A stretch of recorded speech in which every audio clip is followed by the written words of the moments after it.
Hello everybody, Maven here, and today I'll be testing every Lotus-Eater god roll so you don't have to. For those who don't know, Lotus-Eater is a new void rocket-assisted sidearm from the Grandmaster. I farmed up 16 clears of the GM last week and it was double loots. That's 32 Adept Lotus-Eaters plus whatever I could buy at Zavala with my ciphers, so safe to say I got my hands on every single god roll and we're going to put them to the test to figure out the true god roll. So let's get to it. Hope you enjoy. Shout out to our sponsor, Advanced GG, the #1 gaming supplement in the world. Use code MAVEN at checkout for 10% off. Link down below. Thank you. So let's take a look at the Lotus-Eater's possible roles. In the left column, we got Strategist, Feeding Frenzy, Repulsor Brace, Shoot to Loot, Beacon Rounds, and Reconstruction. And in the right column, we got One for All, Destabilizing Rounds, High Ground, Reverberation, Withering Gaze, and Adrenaline Junkie. Now, before we talk about god rolls, look at this graph. Look at this graph!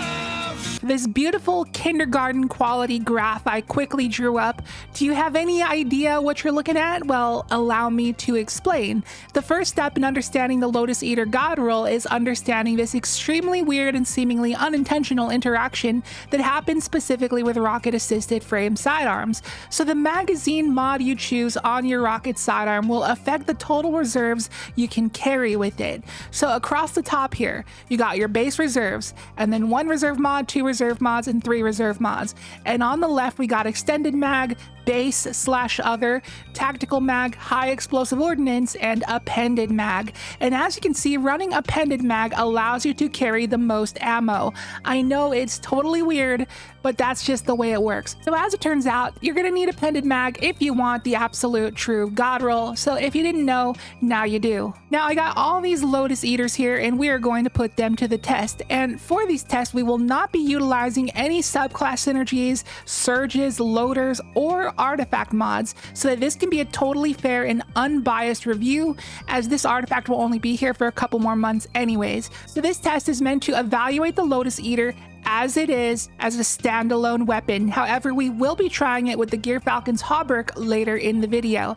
Now, as per usual, we're going to be doing our testing in the Hydroponics Delta Law sector, and if you are a regular viewer here, you've heard me explain this many times, but if you're new here, then here's why. So this is a Sunshot body shot against the Cabal in the Root of Nightmares raid, and this is a Sunshot body shot against that same Cabal in the Hydroponics Delta. And as you can see, ads in the Hydroponics Delta are twice as tanky as raid ads, making this a great place to test endgame weapons and builds.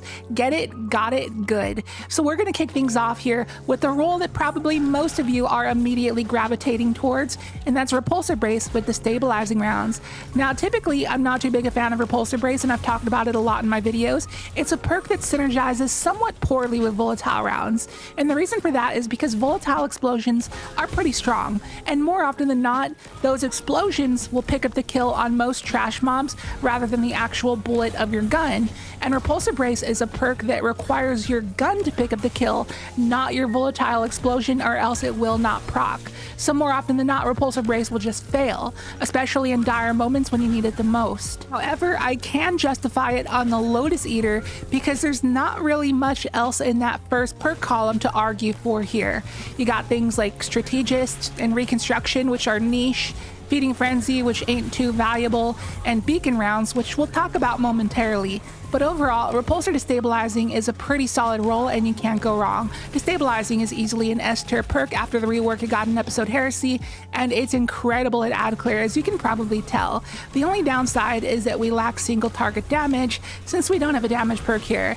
And speaking of damage perks, that brings us to our next roll of Beacon Rounds with One for All. Now, this is a hypothetical roll in which someone was crazy enough to want to use a Lotus-Eater that didn't take advantage of volatile rounds. And to be honest with you, Beacon Rounds ain't the greatest thing in the world. Sure, it does feel good and I do notice the difference, but for me, the tracking effect it creates is not nearly as magnetic as I would like it to be. So just as a request to Bungie, make Beacon Rounds track way harder than it currently does. And I'm talking like the Blight rounds on the Barrow Dyad, where you can just hip fire it into Narnia and it will find something. That's what I want out of Beacon Rounds. And then rocket sidearms would seriously be like the most fun thing in the entire game. I want to see it happen. But now let's talk about One for All. And I've ranted time and time again in countless videos that I am seriously not a fan of this perk. Sure, it's easy to proc on a rocket sidearm since it has splash damage, And sure, a 35% damage buff is a lot of damage, but the fact that it isn't refreshable is what really hurts it the most. This perk always runs out when I approach any chunkier targets, and those are always the moments where I desperately need that perk procced the most, and it just isn't. I really think that when One For All is procced and the damage buff is going, it should immediately refresh that activation requirement, and you can shoot 3 more adds to refresh the timer. So with that said, I'd rather stick with the stabilizing because it'll be more valuable all around and be more consistent. So let's go back to destabilizing, but this time with strategist. Now, I'm not gonna lie, this is a pretty niche role. Strategist grants 10% class ability energy on final blows or 11% when enhanced, and I'll be popping barricades in the gameplay just so you can gauge how fast we can get it back. Now, the reason that this is a niche role is because you're pretty limited as to what builds you'll probably end up using it on. Hunters wouldn't benefit too much since dodge already has a fast cooldown. Void Lock sort of cares because your rift can create those void souls, and I even tried pairing this role along with the reworked secant filaments, which now grant class ability energy on final blows while you have devour. So I tried to stack strategist along with that, but it ended up not being great. So I think the ultimate use for this would be Heart of Inmost Light on Void Titan, so you can try to spam those Bastion barricades on your controlled demolition spam build. That's the only situation in which I could see this role being decent. So if you're a dedicated Titan main, then maybe pick up this role to keep in the pocket just in case. But next we come to the Reconstruction Withering Gaze role, and this one is the definition of niche. So Withering Gaze is the perk that weakens when you ADS for a couple seconds without shooting, and whenever I mention this perk, I always say that its only purpose is for champion stunning. You stun a champion in a Grandmaster, you weaken it, that softens it up for your team shots. And Reconstruction is a perk that allows you to overflow and double your mag size. And as you can see here, I literally have my entire reserves overflowed into a single 40-round magazine. And testing that against Carl, just imagine Carl as a GM barrier champion because we currently have anti-barrier sidearm this season. I'm gonna ADS, weaken him, and my teammates can then help with finishing him off. But why Reconstruction? Because if it's a Grandmaster, we're assuming that you're gonna be maining your primary like the Wishender, Outbreak Perfected, Wicked Implement, Revision Zero, etc, etc. Meanwhile, your Lotus-Eater is chilling in the pocket, overflowing up to 36 to 40 in the magazine, so you can just dump it on a barrier champion when the time comes. That's the idea, but the problem is, are you really gonna use that over the utility you get out of a chill clip to Nauseas? Probably not, so I'm gonna pass on this role. But now what happens when you use the Gear Falcon's Hauberk to get infinite free volatile rounds? That would surely alleviate the need of having to run destabilizing rounds, freeing us up to be able to use a damage perk like One For All. But when I took my Repulsor Brace One For All roll out for a spin, I literally had the same exact problem I just mentioned consistently. That big Colossus guy in the first room, when I approached him, One For All had run out, just as I had previously mentioned. And then I had to wait a second for more ads to appear, reproc the perk, and then go back to him. And then later on in the second room, there's that tanky gladiator dude at the end, and what do you know? One For All ran out again when I wanted it the most. And there were no ads around to reproc the perk. This is precisely why I hate this perk. But now we ask the question, does destabilizing rounds even make a difference if you already have volatile rounds? The answer is yes. The ads need to be dense, but the answer is yes.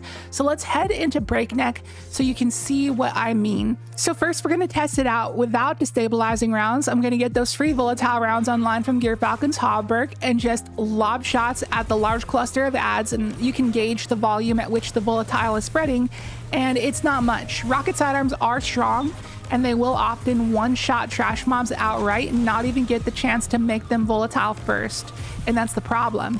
And this is why volatile rounds are better on full auto weapons, because it'll take multiple shots to kill any kind of mob, so that volatile will be applied pretty much guaranteed. So because of this flaw, volatile won't spread as much. But now we come to destabilizing rounds, and you can see a massive difference because getting that kill is going to make everything in the vicinity volatile, so that one more shot can just cause this massive chain reaction of explosions. So yes, there is still plenty of value to be had of destabilizing rounds, even if you already had volatile rounds given the right amount of ad density. but in a lot of situations, having a damage boosting perk would still be more beneficial because ads aren't always going to be this dense.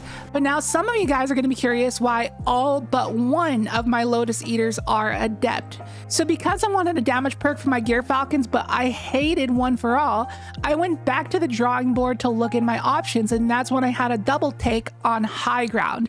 I always knew High Ground was a solid perk in PvE, but when I saw Destabilizing Rounds, I just completely overlooked it, and every time I got an Adept Lotus-Eater with High Ground, I instantly deleted it, but now I have regrets. So I went over to our buddy Zavala and focused a few non-adepts to get a High Ground roll to drop just so I can test it out, and turns out it's pretty good. It can be procced in two different ways. Either you can be standing at a higher elevation than the enemy, or you can just get kills and it'll stack up to 3 times, giving you a 25% damage buff for 7 seconds that is fully refreshable. So it's a very forgiving damage buff, more so than Adrenaline Junkie, and I love the fact that you won't lose it against thicker targets like most other perks, such as Adrenaline Junkie, because you can just stand somewhere up high and you will always have that free 25% damage bonus. So it's very consistent all around, and I think it's a great alternative to run if you're already abusing the infinite volatile rounds you get from Gear Falcon's Hauberk. So with all this testing out of the way, I think we have our answer. My god roll for the Lotus-Eater is Repulsor Brace Destabilizing Rounds, just generally, but it'll be Strategist Destabilizing Rounds for Hoyle Titan, and Repulsor High Ground for Gear Falcon's Hunter.